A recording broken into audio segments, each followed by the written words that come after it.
प्रभुपाद।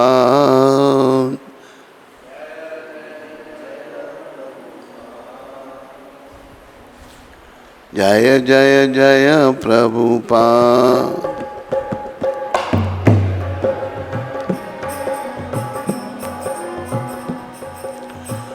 जय जय श्री कृष्ण चैतन्य नित्यानंद। जय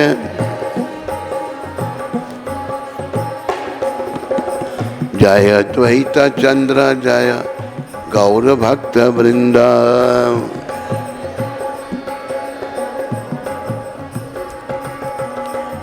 जय जगन्नाथ जय जगन्नाथ।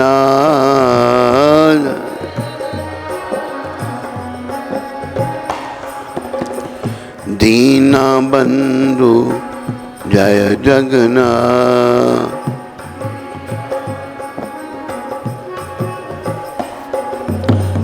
जय बलदेव जय बलदेव।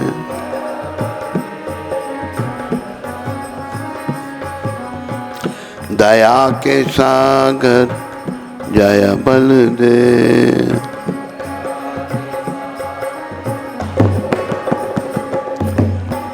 जय सुभद्रा जय सुभद्रा।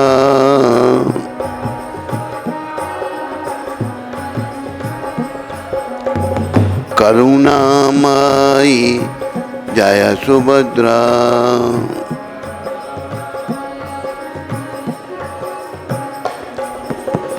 जय सुदर्शन जय सुदर्शन।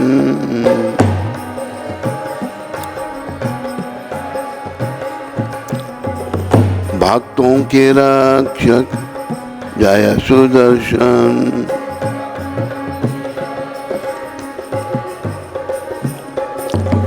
बोलो जगन्नाथ भगवान की, बोलो बलदेव भगवान की, बोलो सुभद्रा माता की, बोलो सुदर्शन चक्र जी महाराज की, बोलो गौरांग भगवान की, बोलो समस्त गौर भक्त वृंद की, बोलो इन सब के देने वाले पतित पावन शिला प्रभुपाद की। तो प्रभुपाद कृपा से, गौर भगवान की कृपा से, जगन्नाथ जी की कृपा से आज जगन्नाथ कथा का 5वां दिन है। तो कल के प्रसंग में आपने सुना था महाराजा इंद्रद्युम्न बड़े धार्मिक राजा थे और मध्य प्रदेश में थे वो। तो उनकी बड़ी लालसा थी भगवान के दर्शन करने की। सबकी मीटिंग बुलाई उन्होंने। एक महात्मा उन्होंने कहा कि मैंने दर्शन किए हैं भगवान के, तो आपको भी उनके दर्शन करने चाहिए। वो महात्मा फिर अदृश्य हो गए, अदृश्य मिले नहीं किसी को। तो फिर जो राजपुरोहित थे तो उन्होंने बताया था, एक महात्मा ने बताया। तो राजपुरोहित जो थे उन्होंने विद्यापति उनके छोटे भाई बोला मैं पहले भेजता हूँ नीलाचल में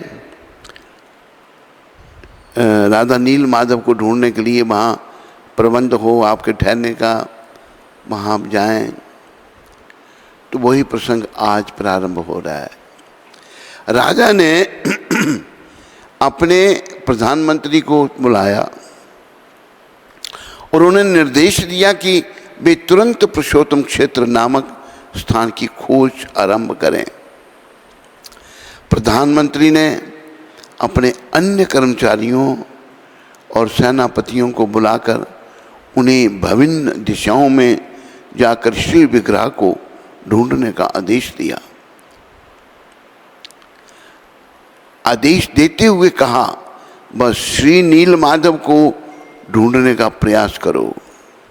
राजा इंद्रद्युम्न ने कहा तुम लोगों को यदि श्री विग्रह के विषय में पता चल जाए तो बहुत ही अच्छा होगा, अन्यथा ऐसा भी क्यों ना हो 3 मास तक सभी लौट आना। जो भी व्यक्ति नील माधव के श्री विग्रह के विषय में मुझे सूचित करेगा, वह अपार धन संपत्ति और उच्च पद का अधिकारी होगा।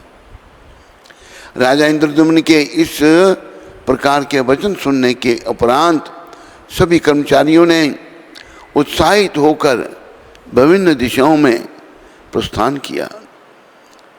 राजपुरोहित के भाई विद्यापति एक विद्वान ब्राह्मण थे और राजा की आज्ञा को सच्चे मन से पूरा करना चाहते थे। कुछ ही दिनों में वे पुरुषोत्तम भगवान की खोज में भारतवर्ष के उत्तर पूर्वी तट की ओर निकल पड़े। अभी आगे का प्रसंग आ रहा है, विद्यापति की यात्रा। राज पुरोहित ने अपने भाई विद्यापति के साथ कुछ विश्वस्त लोगों को पवित्र नील पर्वत की तलाश में भेज दिया। ब्राह्मणों की शुभकामनाओं के साथ उन्होंने प्रातःकाल शुभ मुहूर्त में अपनी यात्रा प्रारंभ कर दी। रथ पर यात्रा करते समय विद्यापति का मस्तिष्क भक्ति भाव से परिपूर्ण था। विद्यापति जी बड़े भक्त थे, राजपुरोहित के छोटे भाई। वह सोच रहे थे आज जीवन सफल हो जाएगा, आज मैं श्री भगवान के कमल मुख के दर्शन करूंगा और मेरे जीवन के समस्त पाप समूल नष्ट हो जाएंगे। देखो, जीवन का उद्देश्य जो विद्यापति जी कह रहे हैं ये करना है, अपने पापों को नष्ट करना है। तो वो भगवान के दर्शनों से पाप नष्ट होते हैं। वही विद्यापति जी सोच रहे हैं। हम सबको ये सोचना चाहिए कि मेरे पाप नष्ट हों। अगर मेरी अकल काम नहीं कर रही, मेरा मन भटक रहा है, इसका मतलब मेरे सर पर पाप हैं जो मुझे भटका रहे हैं, जो मुझे माया की ओर खींच रहे हैं। वो विद्यापति जी कहते हैं समस्त पाप समूल नष्ट हो जाएंगे। आज मैं उन चक्रपाणी भगवान के दर्शन करूंगा। बोलो चक्रपाणी भगवान की, जो केवल उन लोगों को सुलभ है जो उनकी साधना और भजन के नियमों से बंधे हुए हैं। ये बड़े विचारने की बात है। साधना और भजन के नियम, भगवान की कृपा उन्हीं को प्राप्त होती है। नीलाचल पर्वत की सर्वोच्च घाट चोटी पर विराजमान भगवान चक्रपाणी शारीरिक एवं संसारिक बंधनों को काटने में पूर्ण रूप से समर्थ हैं। श्री लक्ष्मीपति भगवान के दर्शन के द्वारा मेरे सारे पाप धुल जाएंगे, ये विद्यापति जी महाराज सोच रहे हैं, और मैं भव सागर से पार हो जाऊंगा। ये उद्देश्य है। ये संसार को भव सागर का है। सागर तो समुद्र को कहते हैं, संसार को भी भव सागर का है। इससे पार होना हमारे जीवन का उद्देश्य है और कुछ नहीं। तो विद्यापति जी ऐसे सोच रहे हैं कि संसारिक बंधनों से मैं मुक्त हो जाऊंगा और भगवान सर्वसमर्थ हैं। श्री लक्ष्मीपति भगवान के दर्शन के द्वारा मेरे सारे पाप धुल जाएंगे और मैं भव सागर से पार हो जाऊंगा।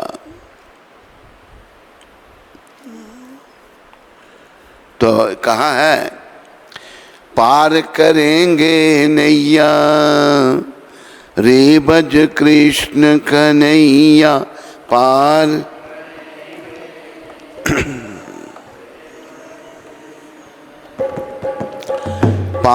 करेंगे नैया रे भज कृष्ण कन्हैया।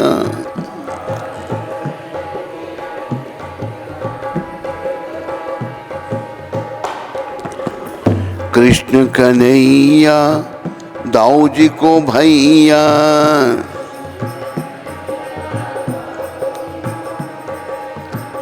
कृष्ण कन्हैया माखन चुरैया।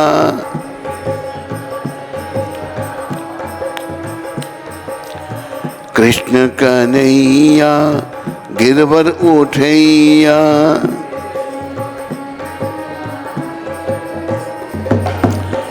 कृष्ण कन्हैया रास रचैया।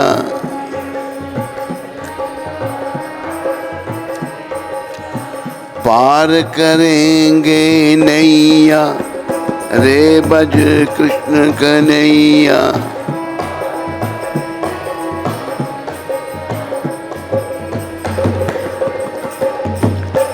मित्र सुदामा तंदुल लाए।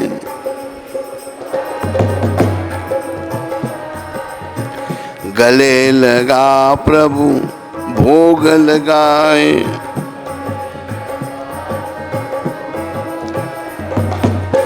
कहाँ कहाँ भैया भैया रे भज कृष्ण कन्हैया। कहाँ कहाँ भाई पार करेंगे नैया रे भज कृष्ण कन्हैया।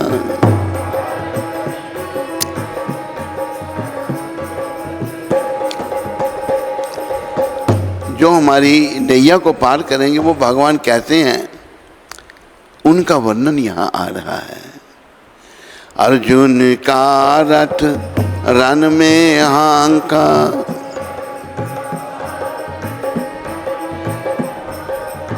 भगवान अपने भक्तों के सारथी बन जाते हैं, ड्राइवर बन जाते हैं, इसलिए बहुत दयालु हैं वो।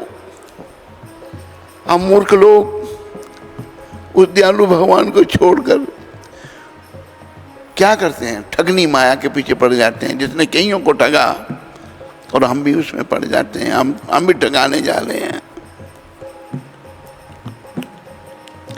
सांभलिया गिर धारी वांका।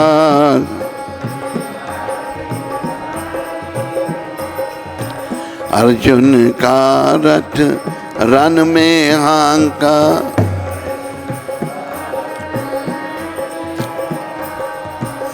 काली नाग नथैया रे भज कृष्ण कन्हैया। रे भज पार करेंगे नैया रे भज कृष्ण कन्हैया।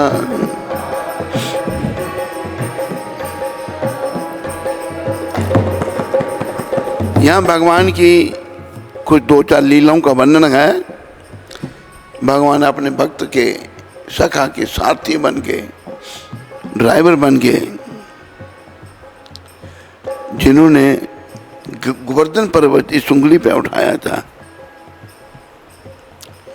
यमुना में काली नाग रहता था, गंगे पानी पी तो मृत्यु हो गई गंगों की, इतना जहर था काली नाग में। भगवान ने गेंद खेलने का बहाना बनाकर यमुना जी में कूद के, और यमुना के अंदर कालिया नाग बैठा हुआ था, बड़ा जहरीला।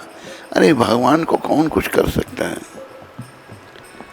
तो उसको नष्ट दिया भगवान ने, नकेल डाल दी उसके नाक में। तो नाग पत्नी जो थी उन्होंने प्रार्थना की, काली नाग की पत्नी की कृपा करो प्रभु।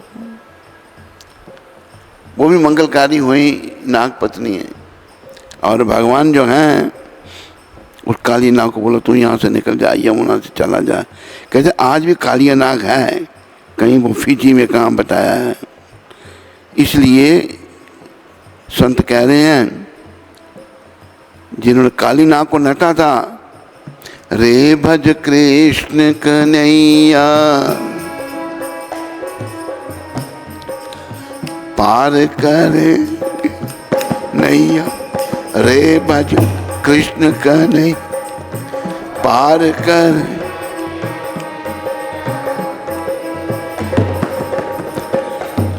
और क्या भगवान ने लीला की? द्रुपद सुता जब दुष्टों ने घेरी,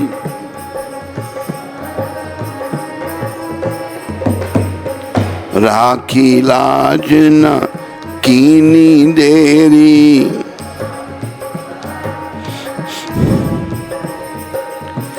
आगे चीर बढ़ई, आगे चीर,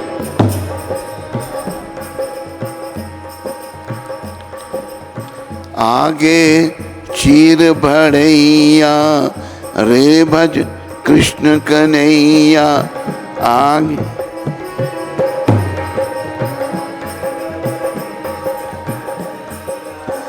पार करेंगे नैया, रे भज कृष्ण कन्हैया।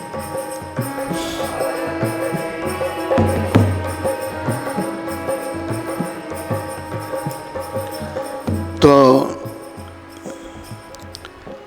हमारी नैया जो है भव सागर की मझधार में है, इसको पार कृष्ण भगवान ही कर सकते हैं। वर्णन आ रहा है नील माधव, वो भी कृष्ण का ही रूप है, विष्णु भगवान। विष्णु कृष्ण एक ही हैं। थोड़ा सा यहाँ बता देता हूँ। भगवान के दो प्रकार के विस्तार हैं।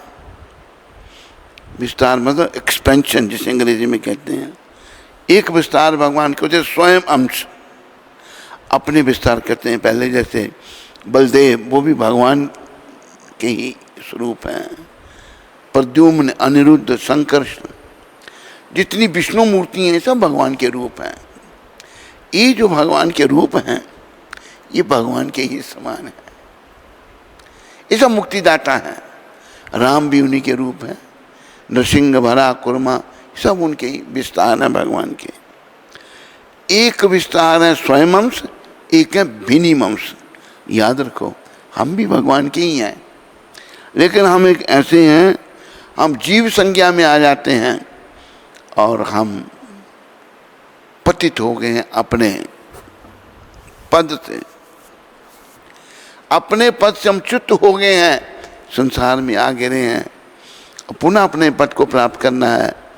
हमारा पद क्या है? कृष्ण का सेवक। तो विद्यापति जी कहते हैं मेरा उद्धार होगा। विद्यापति जी भी बड़े भक्त थे। तो श्री लक्ष्मीपति भगवान के दर्शन के द्वारा मेरे सारे पाप धुल जाएंगे और मैं भव सागर से पार हो जाऊंगा। हालांकि श्रुति एवं स्मृति के द्वारा श्री हरि के वास्तविक स्वरूप को समझना अत्यंत दुष्कर है, फिर भी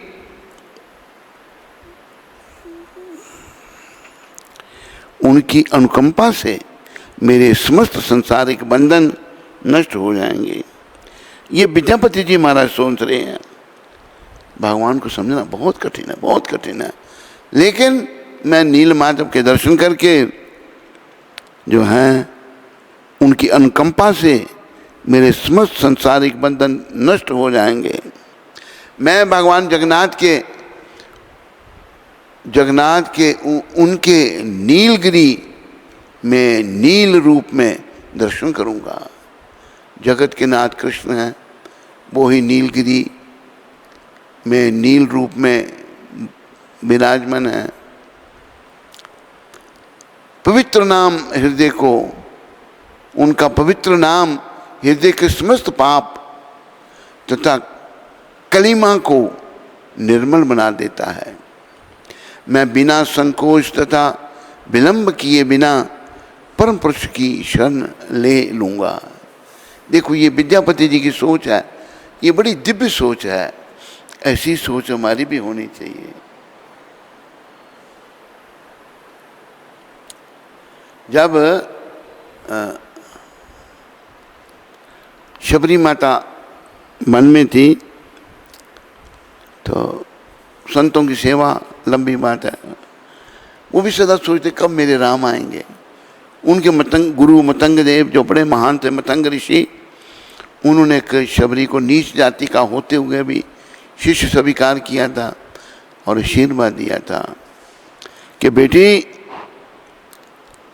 एक दिन भगवान तेरे पास आएंगे, तेरे को दर्शन होंगे भगवान के। तो मतंग ऋषि तो पहले धाम को चले गए, तो ये बड़ा असहाय था शबरी माता के लिए जीना बिना सदगुरु की कृपा की गुरु की उपस्थिति के बिना जीना बड़ा कठिन था। लेकिन गुरुदेव कह गए थे कि राम जी तेरे पास आएंगे। शबरी वृद्ध हो गई, आशा लगी है दिन रात कब मेरे राम आएंगे। एक दूसरे शब्द हैं, ऐसी भावना अपने अंदर हमने जागृत करनी है।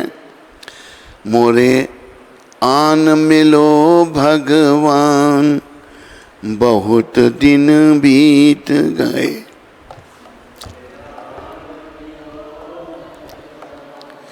बहुत दिन बीत गए, बहुत दिन बीत गए, बहुत दिन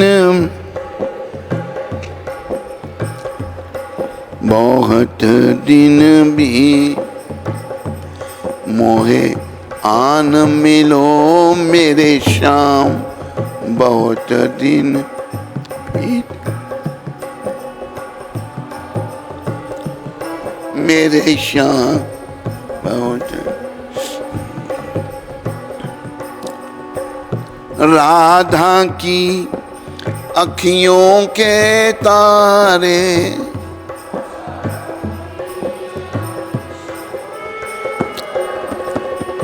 मेरे भी बन जाओ सहारे।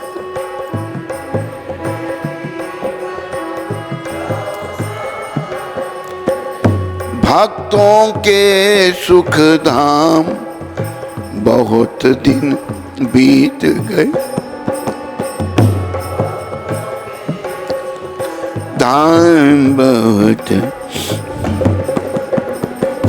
मोहे आन मिलो भगवान, बहुत दिन बीत गए मोहे।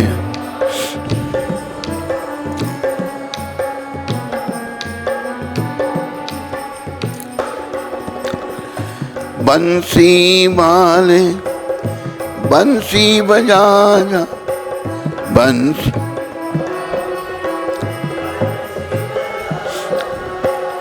मेरे भी सोए भाग जगा जा, मैं भाग जा। मीरा के घन श्याम, बहुत दिन बीत गए,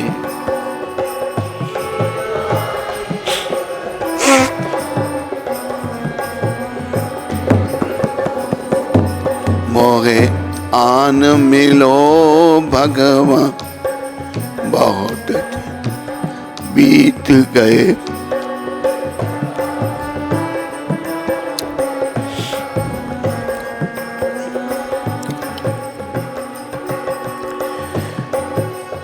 हमें हमारा मन मलिन है, लेकिन इस भावना को जागृत करना है अंदर। वैष्णवों की कृपा से, प्रभुपाद की कृपा से, संतों की कृपा से भगवान ने कुछ लीलाएं की, तो भक्त उनको याद दिला रहे हैं कि आपने क्या क्या लीला की।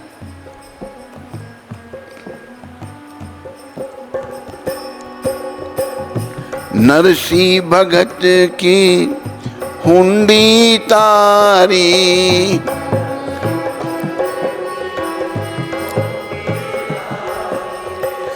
सावल शाम आए गिरधारी,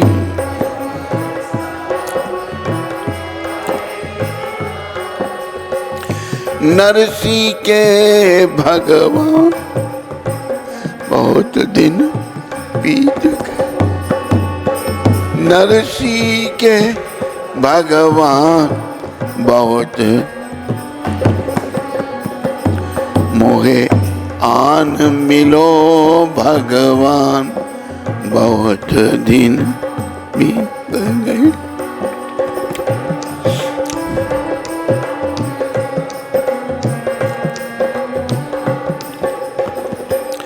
सबसे पहले कहा है, अब राधा जी की आंखियों के तारे हैं। श्याम राधा जी के बड़े प्रिय हैं और श्याम को राधा बड़ी प्रिय है। भक्ति भाव है जो बड़ा उच्च कोटि का है। आप मेरे भी सहारे बन जा प्रभु, भक्तों को सुख देने वाले भक्तों के सुख धाम, बहुत दिन हो गए। फिर भक्त कह रहे हैं, बंसी वाले बंसी बजा जा, मेरे भी सोए भाग जगा जा, मेरे भाग सो रहे हैं। मीरा के घनश्याम, आपने मीरा को दर्शन दिए थे प्रभु। मीरा में बड़ी सच्ची लगन थी भगवान की भक्ति की। फिर कहा, नरसी की भगत की हुंडी तारी, सामल शाह बन आए गिरधारी। नरसी के भगवान, अभी देखो ये बातें, ये कथाएं, लीलाएं स्मरण करने से हमारा मन खिंचता है भगवान की ओर। नरसी भगत जो है, नरसी मेहता गुजरात में हुए, बड़ी लंबी कथा उनकी। बड़े भक्त थे बेचारे, बड़ी गरीबी से रहते थे। भक्ति भगवान का, भक्त ही महान है। नरसी भगत जी ने गुजरात का नाम बहुत ऊंचा किया। जूनागढ़ के ये निवासी थे। जूनागढ़ जगह है एक गुजरात में। तो जूनागढ़ में जहाँ नरसिंह मेहता रहते थे, वहां पर कुछ साधु संत आए। वो द्वारकाधीश की पुरानी बात है। द्वारकाधीश की यात्रा, पहले पैदल यात्राएं होती थी, द्वारकाधीश की यात्रा के लिए वो जा रहे थे। जब जूनागढ़ में वो पहुंचे बेचारे कुछ साधु संत, उन्होंने कहा, भाई कुछ सेठ बताओ हमें जो हमसे पैसे ले ले और हमें द्वारका में दे दे। लोग, दुष्ट जो प्रकृति के लोग होते हैं, वो दुष्ट प्रकृति नहीं छोड़ सकते। किसी दुष्ट ने कहा, नरसिंह सेठ के पास जाओ। नरसिंह सेठ के पास, और कहा, उनको कहा भाई मना करेंगे वो, पर उनकी एक नहीं सुनना। नरसिंह जी को उन्होंने बदनाम करने की कोशिश की। दुष्ट तो हमेशा ऐसा ही करते हैं, उनकी एक बात नहीं सुनना। नरसिंह जी के पास आ गए संत महात्मा, कहते महाराज हम द्वारका जा रहे हैं, बड़ा पैदल यात्रा है, चोरी का डर। पहले ये नोट नहीं होते थे जो क्या कहते हैं, कॉइन, चांदी के रुपए, ये सोने के भी पाउंड होते थे, पुरानी बात है। तो 600 रुपये थे उनके पास। 600 रुपये बहुत होते हैं। कहते अब ले लो, हमें हुंडी लिखी। तो कहते भाई मैं तो गरीब आदमी। कहते नहीं अब महाराज।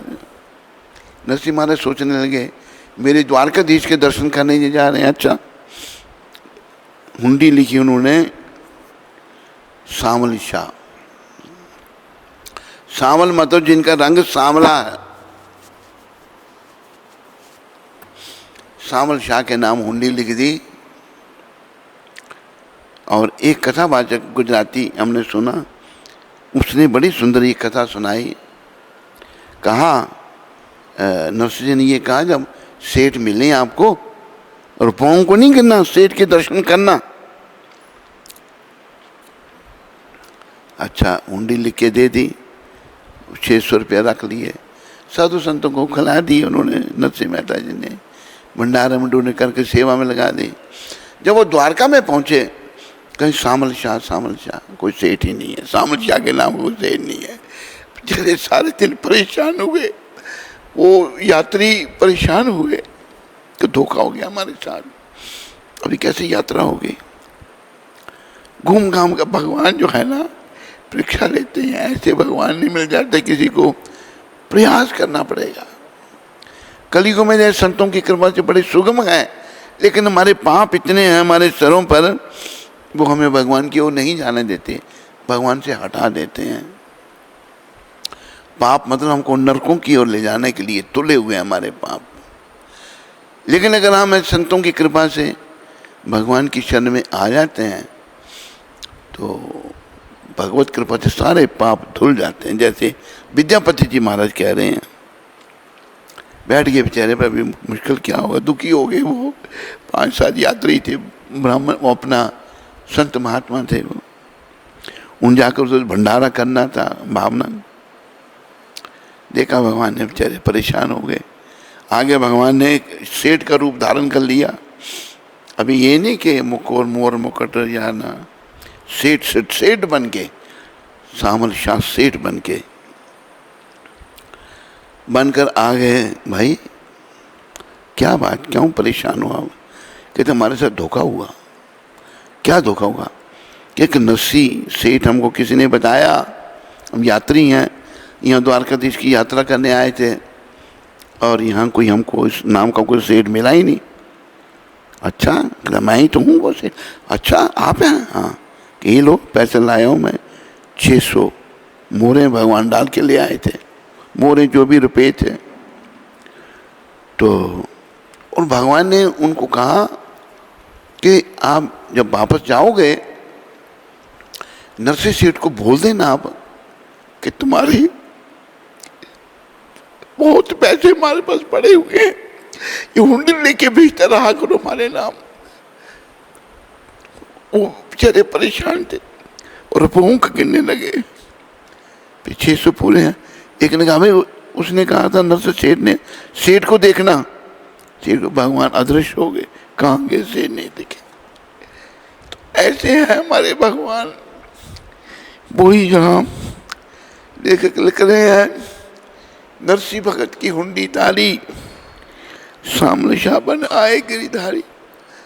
भगवान भक्तों के लिए कुछ भी रूप धारण कर लेते हैं, और जिन्हें अनुभूति होती है भगवान की, जैसे प्रभुपाद जी को अनुभूति थी, उन्होंने भगवान के लिए हर प्रकार का कष्ट सहन किया, हर प्रकार का कष्ट। यहाँ के हृदय के आघात भी हो गए 2, भगवान परीक्षा लेते हैं अपने भक्तों की, लेकिन सेवा नहीं छोड़ी, प्रचार नहीं छोड़ा। तो भगवान बड़े दयामय हैं। इन प्रसंगों से समझो, विद्यापति जी की बात से समझो। फिर आखिर में ये भक्त कह रहे हैं जिन्होंने ये भजन लिखा है, रास रचैया रास रचाजा, रास रचै श्याम स्वरूप के दर्श दिखा जा, श्याम स मेरी नैया कर दो पार, बहुत दिन बीत गए, मेरी नैया कर बहुत। मोहे आन मिलो भगवान, बहुत दिन बीत गए मोहे।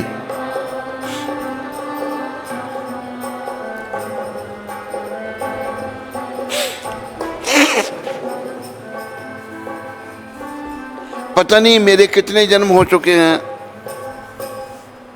कितने बार मैं मरा हूं, कितने बार जन्मा हूं, नहीं जानता, लेकिन अभी मौका मिला है। ये भावना अंदर जागृत करनी है। कई बार मेरे मलिन मन को लगता है, भाई कहाँ ये भावना जागृत होगी, कहाँ मिलेंगे भगवान। लेकिन संत महात्मा समझाते हैं, आशा को मत छोड़ो, भगवान जरूर मिलेंगे, मन बना लो, लगे रहो। भगवान देखो, नरसिंह जी ने भाव से सामल शाह के नाम हुंडी भेजी, उन्होंने यही रूप धारण। अभी मंदिर भी है गुजरात में, सामल शाह का मंदिर भी है, सामल शाह का ही गुजरात में, मेरे ख्याल में है, राजस्थान में है। सामल शाह के मंदिर के दर्शन भी किए हमने। तो भगवान को मिलने की इच्छा जागृत करो। जो विद्यापति जी महाराज बड़ी सुंदर शिक्षा दे रहे हैं, उनके हजारों हाथ और लोचन हैं, लोचन में आंखें हैं भगवान की, जिनके रोम से अनंत ब्रह्मांड अस्तित्व में आते हैं। भगवान के रोम जो हैं, जैसे हमारे भी रोम हैं, उनमें से अनेकों ब्रह्मांड जिनमें अनेकों लोक हैं। एक बार प्रभुपाद जी ने कहा है, लोग कहते हैं भगवान महान है, पर कितना महान है ये कोई सोच ही नहीं सकता।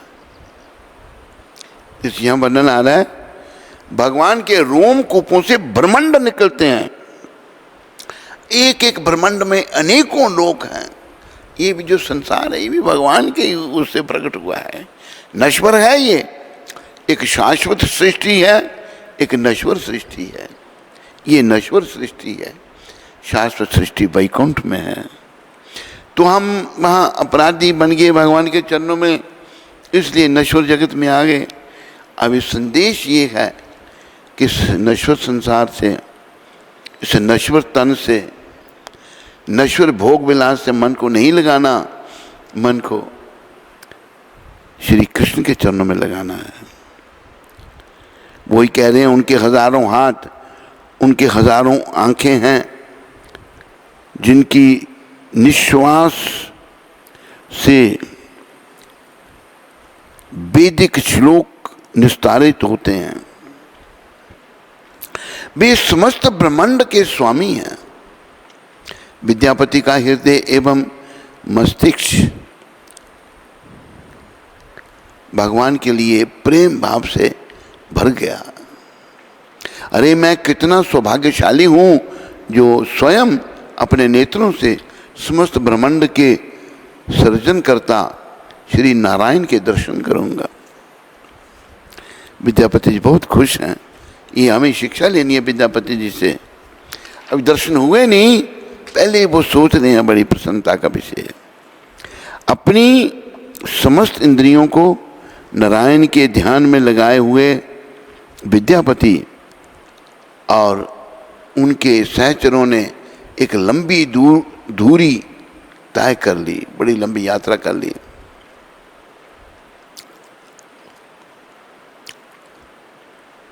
नारायण भगवान का नाम आया है।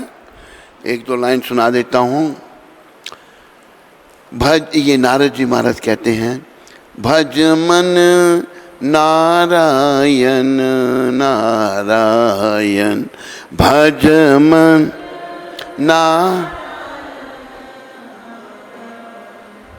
भज मन नारायण नारायण।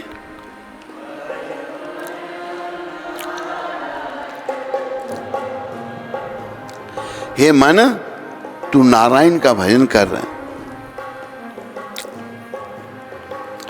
क्या हंसना क्या रोना पगले, होगा वही जो होना। क्या हंसना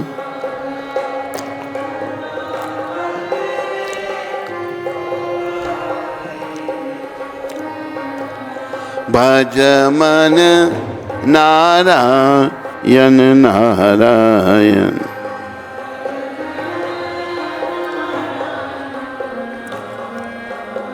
इस भजन में बड़ी शिक्षा है। पहले सोचता था एक लाइन सुनाऊं, पूरा ही सुना देता हूँ। फिर ये बातें बड़ी सीखने की हैं। कुटुंब कबीला बेटा बेटी, कुटुंब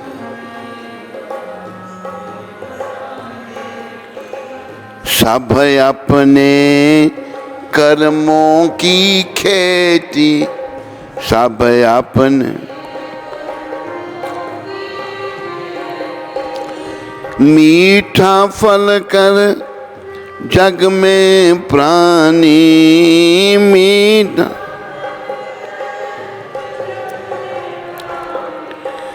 बीज न कड़वा बोना, बीज न पगले, होगा वही जो न पगले।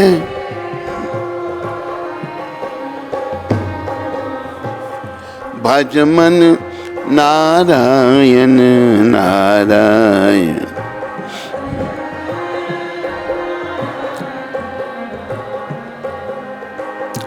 पाप कमा कर धन को जोड़ा।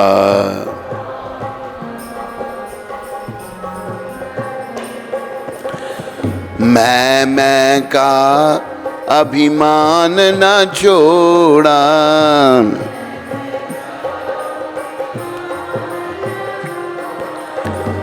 मन को एक बार नहीं धोया।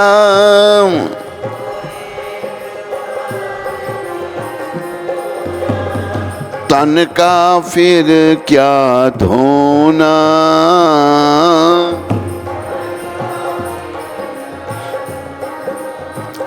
पगले होगा वही जो होना। पगले भज मन नारायण नारायण। भज मन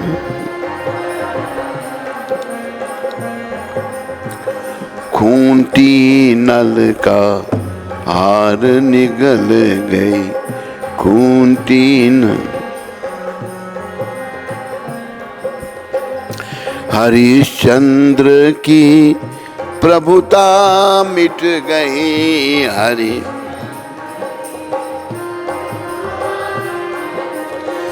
खेल विधि का बड़ा अनोखा।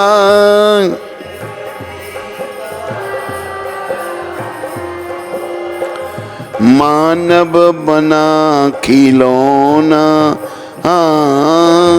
मानव बन पगले होगा वही जो होना। पगले भज मन नारायण नारायण।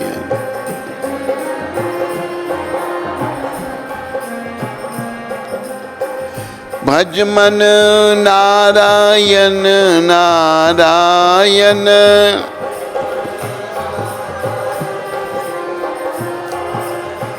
भज मन नारायण नारायण।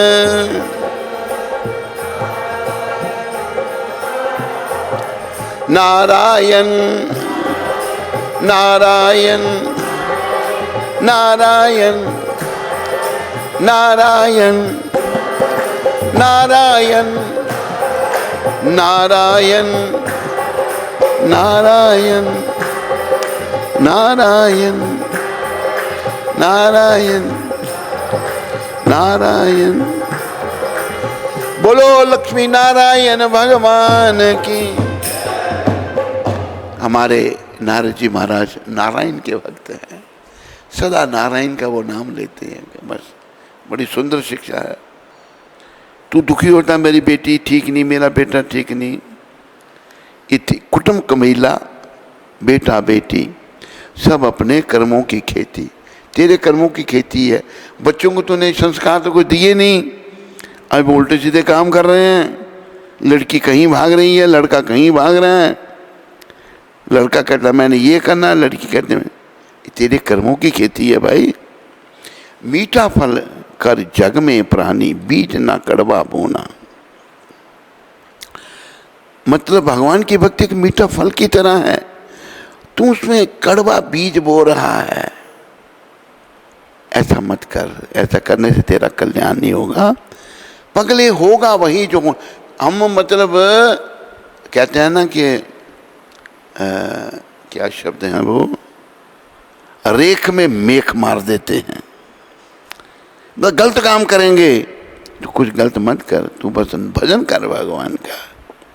पगले होगा वही जो होना, वही होगा जो भगवान ने रचा है। एक और शब्द है, होय सोई जो राम रची राका, को करी तर्क बढ़ावे साका। जो भगवान ने रच रखा है वो होगा। तू उल्टे सीधे काम करेगा तेरी दुर्गति हो जाएगी। तू ऐसा मत कर, तू भजन कर भगवान का, बस उसमें तेरा कल्याण है।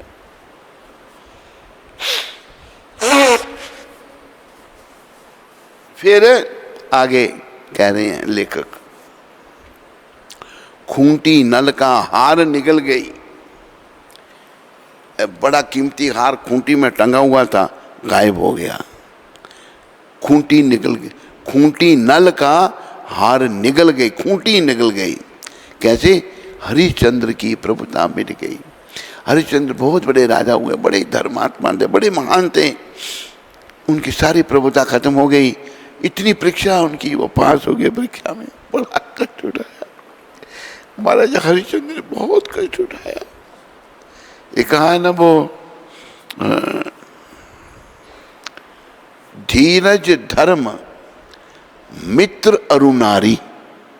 धीरज हमारा धर्म, मित्र और स्त्री की परीक्षा कब होती है? आपतकाल परीक्षा जारी। बड़ी आपदा आ गई महाराजा हरिश्चंद्र पर। और भी एक शब्द श्लोक मुझे दोहा याद आया, शिवी दधीची हरिश्चंद्र नरेशा, सहे धर्म हित कोटि कलेशा। महाराजा शिवी हो गए, उन्हें शरीर का मांस काट के दिया था एक पक्षी को बचाने के लिए, जिंदा शरीर का मांस काट के दिया। दधीची ऋषि उन्होंने अपनी हड्डी दी थी देवताओं को, हड्डियां दे दी अपने जिंदा शरीर की। हरिश्चंद्र उनका नाम है। शिवी दधीची हरिश्चंद्र नरेशा, सहे धर्म हित कोटि कलेशा। धर्म के लिए बड़े क्लेश सहन किए उन्होंने। तो हरिश्चंद्र की प्रभुता में मिट गई। खेल विधि का बड़ा अनोखा, मानव बना खिलौना। विधि का खेल बड़ा अनोखा है, हम उसमें खिलौने बने हैं। पगले होगा वही जो होना। हमें करना क्या? हमें चिंता कुछ नहीं करनी, वो ही होगा जो राम जी ने रचा है, जो भगवान चाहेंगे। बस भगवान का भजन करना है, भज मन नारायण। तो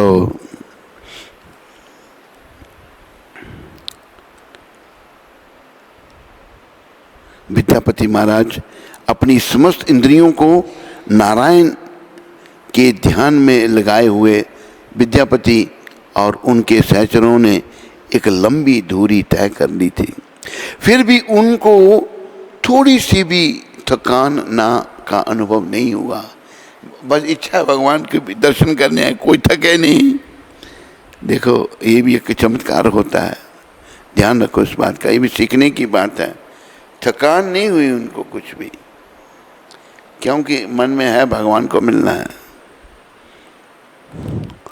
वह अपनी यात्रा में अनेक जंगलों, पर्वतों एवं दुर्गम भागों से होकर गुजरे। विद्यापति कई दिनों तक यात्रा करते रहे। एक शाम जब लालिमा युक्त सूरज पश्चिम क्षितिज में डूब रहा था, उस समय वे महानदी के तट पर पहुंचे। नदी शांत थी। विद्यापति उसके स्फुरितदायक शीतल जल में स्नान करते तरोजाता हो गए। तरोजात मतलब फ्रेश हो गए, नदी में स्नान किया तथा भगवान मधुसूदन की संध्या कालीन पूजा अर्चना एवं ध्यान किया। रात्रि के समय में निद्रा में लीन हो गए, सो गए रात को। अगले दिन उन्होंने प्रातः अपनी यात्रा जारी की, फिर शुरू कर दी यात्रा। महानदी को पार किया और वे पुरुषोत्तम क्षेत्र की ओर चल दिए। बोलो पुरुषोत्तम क्षेत्र की, बोलो पुरुषोत्तम भगवान की।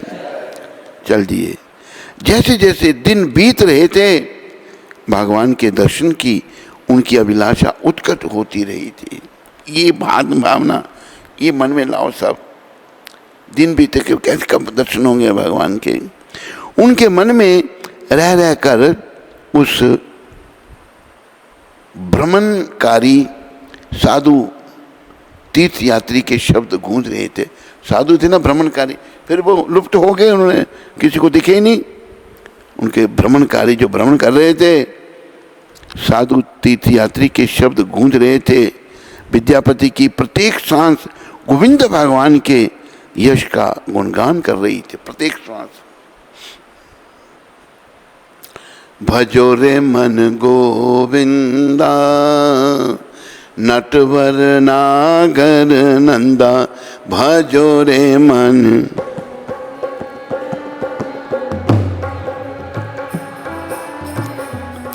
भजो रे मन गोविंदा नटवर नागर नंदा।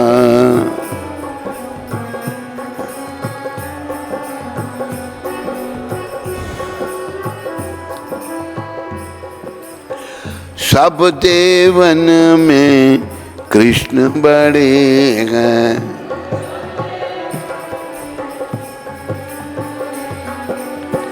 ज्यों तारों में चंदा, भजो रे मन गोविंदा। ज्यों तारों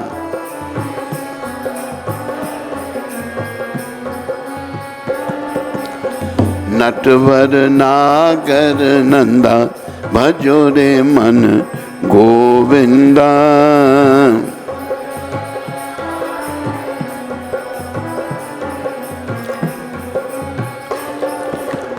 सब गोपियन में राधा बड़ी है, जय राधे। ज्यों नदियों में गंगा, भजो रे मन गोविंदा। ज्यों नदी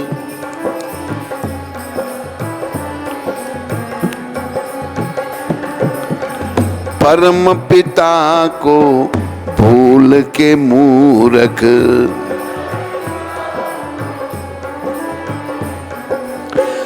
क्यों होता शर्मिंदा, भजो रे मन गोविंदा। क्यों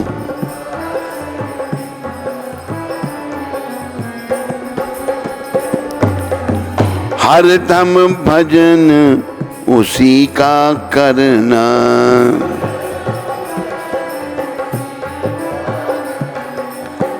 तज कर पाप का धंधा, भजो रे मन गोविंदा। तज कर पाप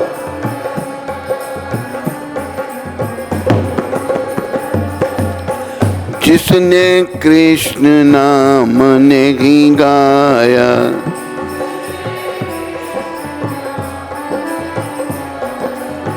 उसको दे यम दंडा, भजो रे मन गोविंदा। उसको दे यम दंडा। चंद्र सखी भज बाल कृष्ण छवि,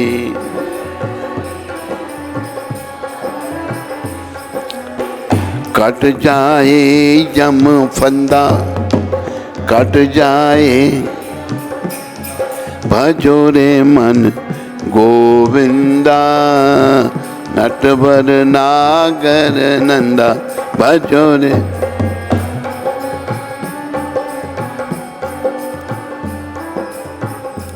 बोलो चंद्र सखी माता की। चंद्र सखी भज बाल कृष्ण छवि, कट जाए यम फंदा। कृष्ण का भजन करो, यम का फंदा कट जाएगा। सारे देवों में कृष्ण बड़े हैं, जैसे तारों में चंदा। सब गोपियन में राधा बड़ी हैं, जैसे नदियों में गंगा। परम पिता को भूल के मूर्ख, क्यों होता शर्मिंदा। अरे मूर्ख, तुम भगवान को क्यों भूल करके शर्मिंदा हो रहा है। भगवान को मत भूल, कृष्ण को मत भूल, कृष्ण को सदा याद रख, उसी में तेरा कल्याण है। हर दम भजन उसी का करना, कृष्ण का। तज कर पाप का धंधा।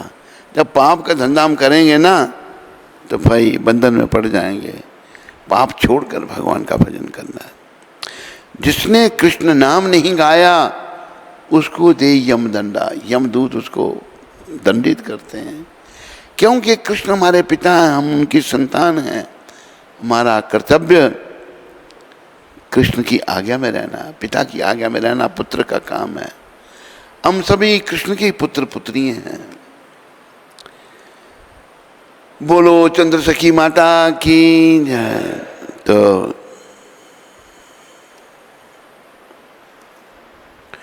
गोविंद बोलो, हरि गोपाल बोलो,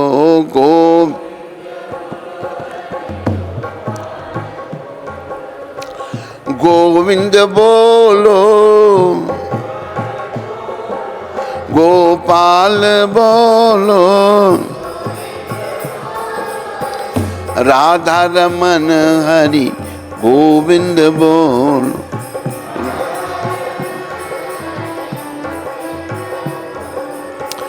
गोविंद बोलो, हरि गोपाल बोलो।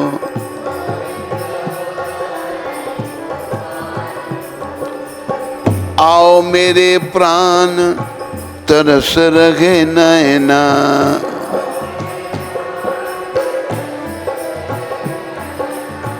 तरस रहे नैना, बरस रहे नैना,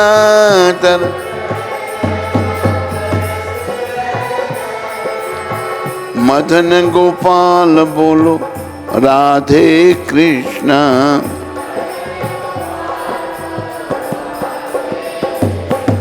गोपियों के गोपाल राधे कृष्ण।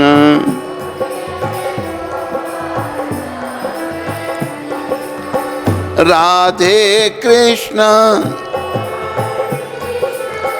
गोपाल कृष्ण, गोपाल कृष्ण, गोपाल कृष्ण। बोलो राधा गोविंद भगवान की।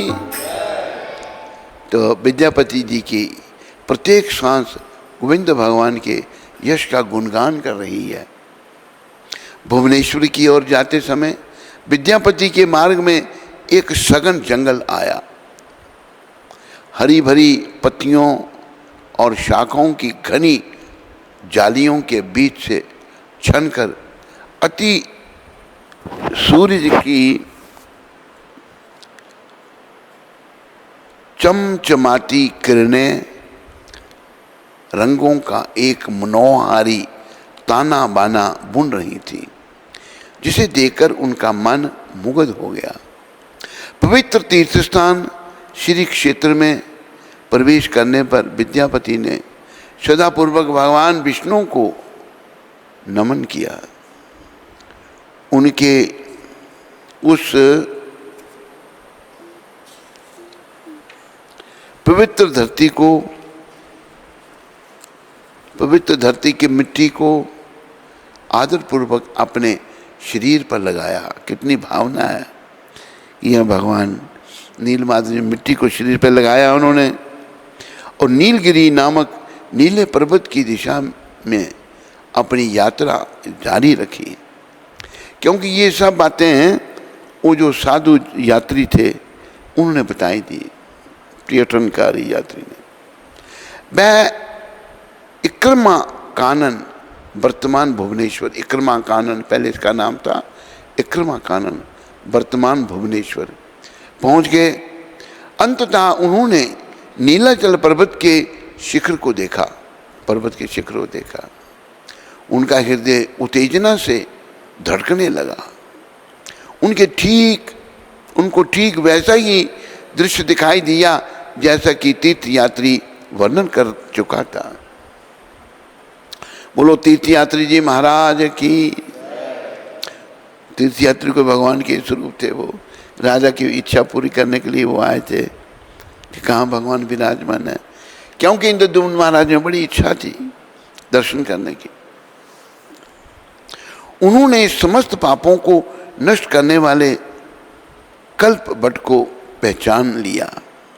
धीरे धीरे वे नीलाचल क्षेत्र की घाटी में पहुंच गए। विद्यापति भगवान के दर्शनों के लिए अत्यंत व्याकुल थे, किंतु जंगल इतना घना एवं अंधकार में था कि मार्ग दिखाई नहीं देता था। धीरे धीरे जंगल घना होता गया और उससे गुजर पाना अधिक कठिन होने लगा, बहुत मुश्किल होने लगी। विद्यापति जी बहुत अधिक दुर्लभ और थक कर चूर हो चुके थे, इसलिए उस मार्ग में ही विद्यापति ने कुशा का आसन बिछाया और वहीं विश्राम किया। क्या करें, थके बेचारे। वह पहले ही स्वयं को पूर्ण रूप से ईश्वर को समर्पित कर चुके थे और अगले सुबह उनके दर्शन के लिए आशान्वित थे कि कल दर्शन होंगे भगवान के। नीलाचल पर्वत के घने झुरमुटों के बीच बैठे बैठे उन्होंने पर्वत की पश्चिमी दिशा से दूर से आती हुई एक ध्वनि सुनी, आवाज सुनी। अपने आसन से उठकर विद्यापति ध्वनि तरंगों का अनुसरण करने लगे। आवाज की दिशा में मुड़कर कुछ दूर जाने पर उन्होंने दीपकों का मध्यम प्रकाश देखा। दीपक जल रहे मध्यम प्रकाश है, जो कि सबर आश्रम से आता हुआ प्रतीत होता था। वहाँ सबरों का आश्रम था, जंगली लोगों का। लगता था वो प्रकाश उन दीपकों का वहाँ से आ रहा है। विद्यापति को जंगल में काम कर रहे शबरों एवं आदिवासी जनजाति, शबर आदिवासी जनजाति हैं, का एक झुंड दिखाई दिया, जिसके विषय में तीर्थ यात्री ने बताया था। विद्यापति की सबर विश्वासु से भेंट।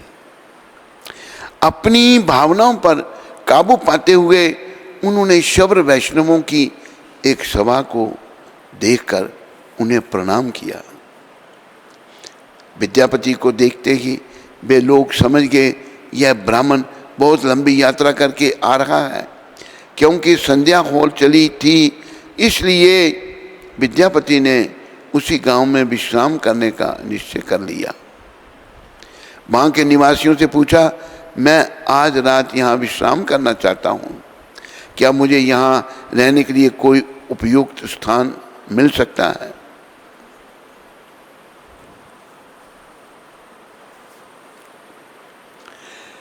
ग्रामवासियों ने उत्तर दिया, इस गांव के प्रधान विश्वासु हैं।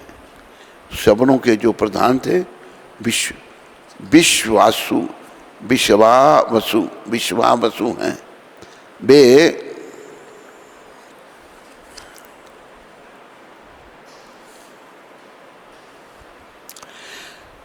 शबर जाति के होने पर भी बड़े धार्मिक प्रवृत्ति के विद्वान हैं।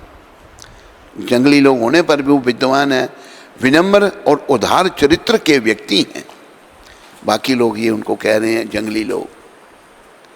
इस गांव में जब भी कोई यात्री या अतिथि आते हैं, वे सब उनके घर पर ही ठहरते हैं, अतः आप निसंकोच वहीं चले जाइए। जब विद्यापति ने विश्वासु के घर पहुंचकर दरवाज़ा खटखटाया, तब विश्वासु की 16 वर्षीय सुंदर पुत्री ललिता ने दरवाज़ा खोलकर कहा, इस समय मेरे पिताजी बाहर गए हैं, परंतु लौटते ही वह आपके ठहरने की सारी व्यवस्था कर देंगे। कृपया आप घर के बाहर प्रतीक्षा करें। अब देखो, वो 16 वर्ष की ललिता जो उनकी पुत्री थी विश्वासु की, अभी घर में कोई नहीं है, पिता गए हैं कहीं, तो बोला बाहर ही ठहरिए, मेरे पिता आएंगे, आपके ठहरने की व्यवस्था कर देंगे। घर में जब जवान बेटी हो, पर पुरुष को नहीं आना चाहिए घर में। विद्यापति विश्वासु की प्रतीक्षा करते हुए उनके घर के बाहर बैठे थे। जब विश्वासु घर लौटे तो अतिथि को घर के बाहर प्रतीक्षा करते देखकर वह लज्जित होकर बोले, ओहो, देर से आने के लिए मुझे क्षमा करना। देखो, वो बेचारे भक्त हैं भगवान के, कहते हैं उनको शर्म आई कि ये बेचारे बैठे हैं, मुझे क्षमा करें, कृपया आप भीतर आइए। विश्वासु और उनकी पुत्री अतिथि को घर के भीतर ले आए। विद्यापति का मनोहर रूप और सौम्य स्वभाव देखकर विश्वासु बड़े प्रसन्न हुए। विद्यापति बड़े भक्त हैं, विश्वासु बड़े प्रसन्न हुए। बड़ा विनम्र स्वभाव है, नहीं तो हमें अहंकार इतना होता है, हम बात नहीं सीधी करते, किसी का सम्मान नहीं करते, अपमान कर देते हैं। ऐसा नहीं होना चाहिए। यहाँ से शिक्षा लेनी चाहिए हमको विद्यापति जी से, और विश्वासु जी उनसे प्रसन्न हो गए।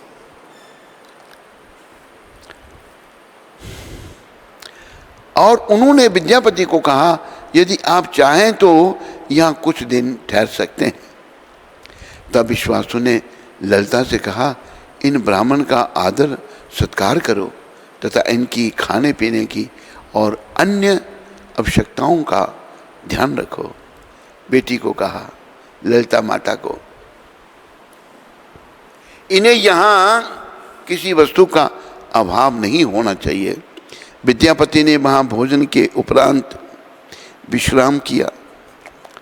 विद्यापति जब विश्वासु की प्रतीक्षा करते हुए उनके घर बाहर बैठे थे, तभी उन्हें उस घर में से एक मनमोहक सुगंध आती महसूस हुई।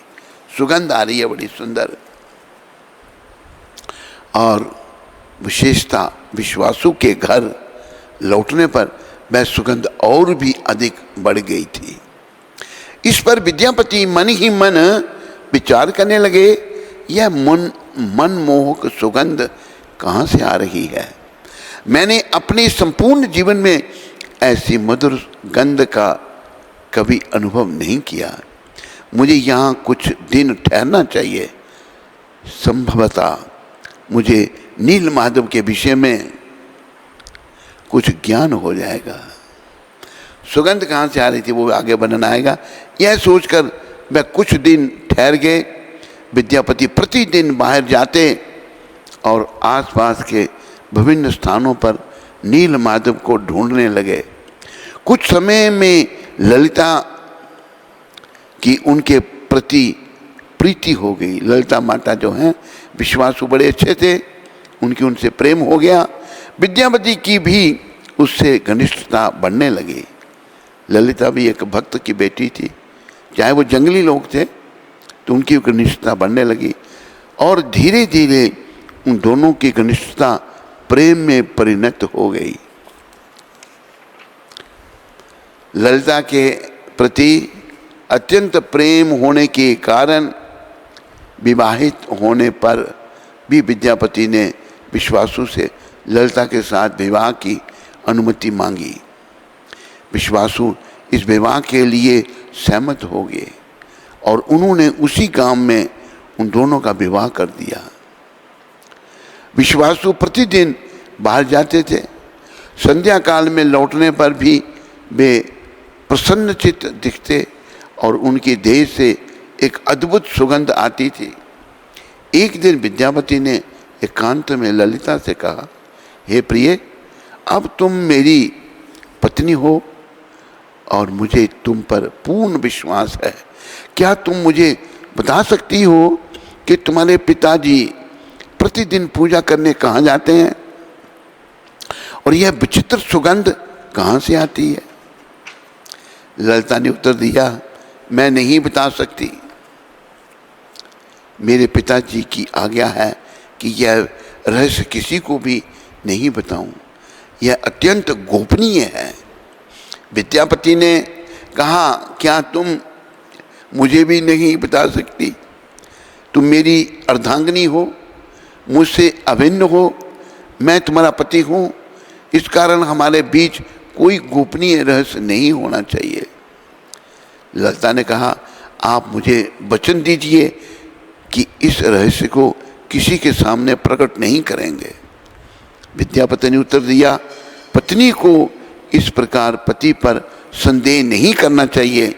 मैं जानता हूँ कि तुम एक पतिव्रता स्त्री हो, अतएव यह बात तुम्हें मुझे अवश्य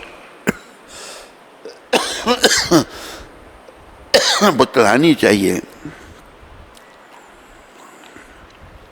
यह कहकर विद्यापति मौन हो गए। तब ललिता बोली, अच्छा मैं आपको बतला रही हूँ। मेरे पिताजी भगवान की एक श्री मूर्ति का अर्चन पूजन करने जाते हैं। विद्यापति ने पूछा, कौन सी श्री मूर्ति?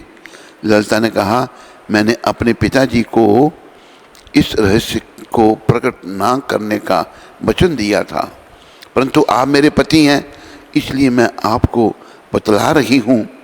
वे नील माधव की पूजा करने जाते हैं। बोलो नील माधव भगवान की जय। अभी देखो कैसे नील माधव जी के पास विद्यापति जी पहुंचे, जिन्हें एक दर्शनार्थी ने, एक तीर्थ यात्री ने बताया था। यह सुनकर विद्यापति अत्यंत प्रसन्न हो गए और सोचने लगे, अंततः इतने समय के बाद मुझे नील माधव का मधुराति मधुर नाम तो सुनने को मिला। नील माधव अवश्य ही कहीं आसपास ही होंगे। विद्यापति अब ललिता के प्रति अत्यधिक प्रेम प्रदर्शन करने लगे और उनके अत्यंत प्रेम पूर्वक व्यवहार को देखकर ललिता ने अंत में उन्हें नील माधव के विषय में अनेक बातें बतलाई। विद्यापति ने उससे नम्रतापूर्वक कहा, प्रियतमे तुम अपने पिताजी से निवेदन करो कि एक दिन वे मुझे अपने साथ ले जाएं। ललिता बोली, मैं अवश्य ही आपकी सहायता करूंगी। बोलो राधा नील माधव की जय। राधा नील माधव राधा नील माधव राधे जय।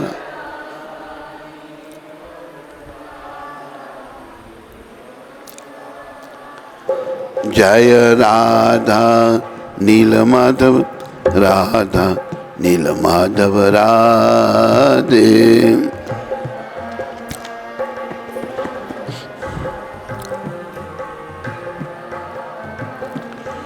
शिला विद्यापति प्राण धन है, शिला विद्यापति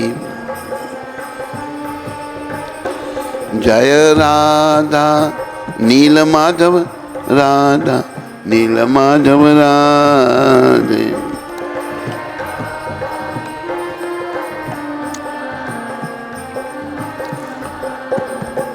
बोलो राधा नील माधव भगवान की जय।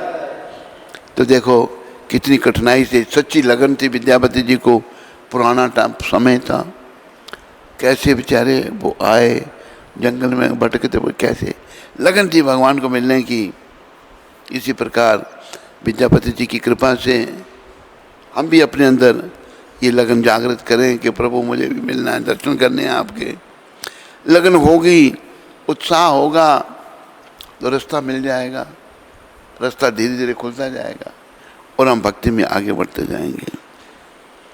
बोलो गौर राधा कृष्ण भगवान की, बोलो सीताराम लक्ष्मण हनुमान की, बोलो नृसिंहदेव प्रहलाद महाराज की, बोलो जगन्नाथ बलदेव सुभद्रा माता की, बोलो गौर निताय पंचतत्व की, बोलो उन सबके देने वाले पतित पावन शिला प्रभुपाद की। सबका धन्यवाद। हरे कृष्ण। सारे बोलो हरे कृष्ण।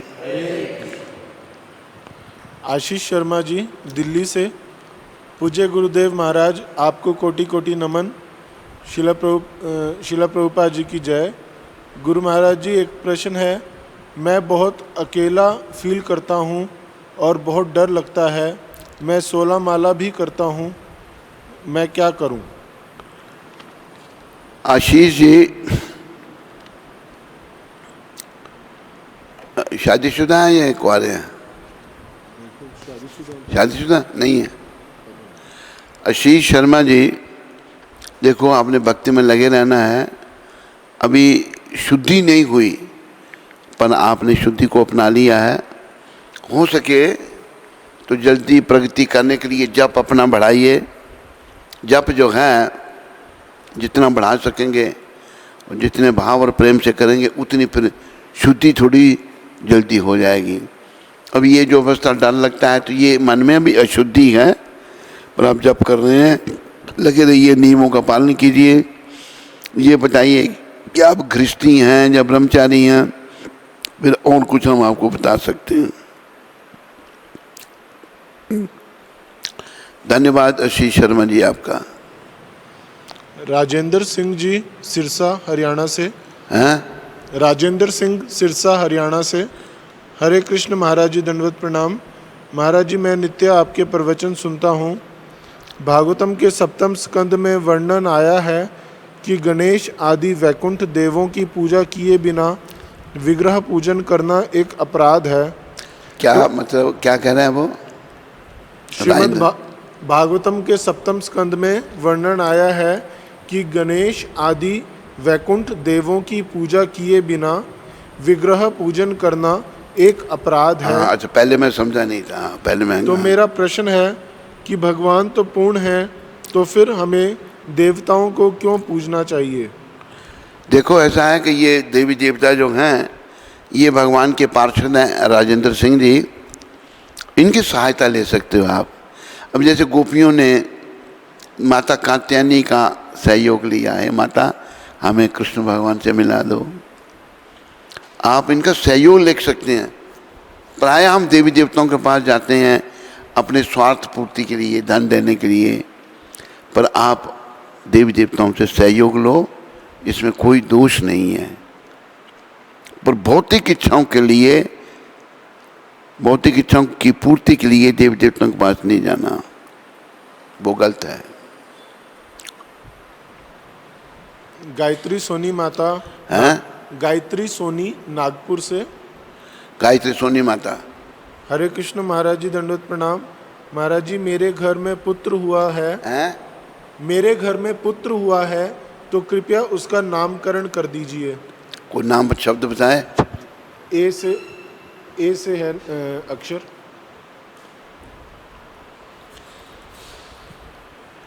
ए से हैं? जी।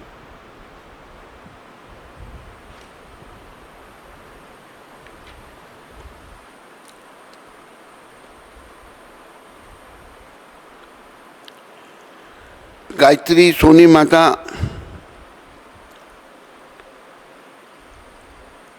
तेरे पुत्र का नाम ओम कृष्ण, ओम ए से तूने कहा ओम कृष्ण। भगवान कहते हैं शब्दों में मैं ओम हूं।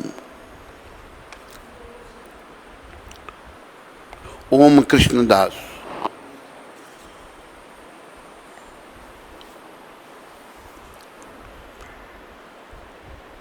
स्कंद पुराण में तुलसी देवी की प्रशंसा इस प्रकार की गई है